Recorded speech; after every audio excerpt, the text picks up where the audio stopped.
Hello बच्चों, let's read this question. The compound this can form a hemiacetal by reacting with itself in solution. Then हमें बताना है what is the structure of this hemiacetal. मतलब ये compound अपने आप से ही रिएक्ट करके हेमिएसिटल फॉर्म करता है. तो हमें बताना है जो हेमिएसिटल फॉर्म होगा उसका स्ट्रक्चर क्या होगा. So please know the key concept of this question.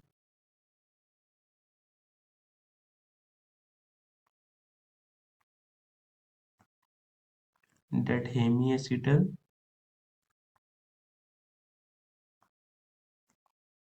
in general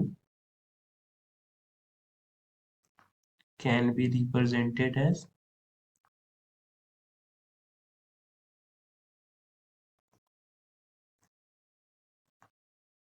R C O H then O R dash and H. मतलब एक ही कार्बन पर एल्कोहल और एस्ट और ईथर ग्रुप प्रेजेंट होना चाहिए और हमारे पास इस कार्बन पर मिनिमम एक हाइड्रोजन तो होना ही चाहिए. So this is the general representation of hemiacetal. तो इस मॉलिक्यूल की हम बात करें, this is HO CH2 CH2 CH2 CH2 CO and H. So oxygen के पास यहाँ पर दो लोन पेयर है. तो ऑक्सीजन एज अ न्यूक्लियोफाइल इस एल्डिहाइडिक ग्रुप पर अटैक करेगा फॉर्मिंग अ 6 मेंबर्ड रिंग. यहाँ पे ऑक्सीजन और ये हमारा डबल बॉन्ड उचक के ऑक्सीजन पर यहाँ O-. सो ये ऑक्सीजन यहाँ पर H के साथ भी कनेक्टेड था तो यहाँ पर ये हो गया 3 बॉन्ड फॉर्म करने की वजह से इस ऑक्सीजन पर आ गया पॉजिटिव चार्ज.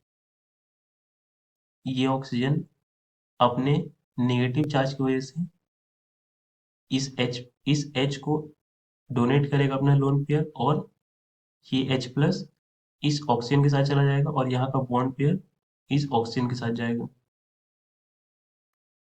यानी इस रिएक्शन में इंट्रामोलिकुलर प्रोटॉन ट्रांसफर हो रहा है. यहाँ से ये OH बना और इस पोजीशन पर हमारे पास बन गया ऑक्सीजन और ये हमारा बन गया एक हेमी एसिटल इस कार्बन के रिस्पेक्ट में. तो अब हम ऑप्शन चेक कर सकते हैं. फर्स्ट ऑप्शन है 5 मेंबर्ड रिंग है, सेकेंड ऑप्शन में 6 मेंबर्ड रिंग है और क्लियरली 6 मेंबर्ड रिंग हमारे ऑप्शंस को करस्पॉन्ड कर रहा है. यहाँ पर एक H भी है. So B is the correct option. Now let's check C and D. एक कार्बन पर दो एल्कोहल्स हैं तो ये तो एसिटल का रिप्रेजेंटेशन हेमी एसिटल का रिप्रेजेंटेशन ही नहीं है.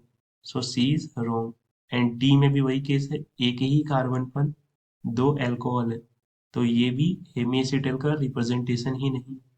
यानी हेमी एसिटल तो इस तरह दिखते ही नहीं है. So the only correct option of this question is option B. I hope आपको ये कॉन्सेप्ट समझ आया स्टूडेंट्स. Thank you.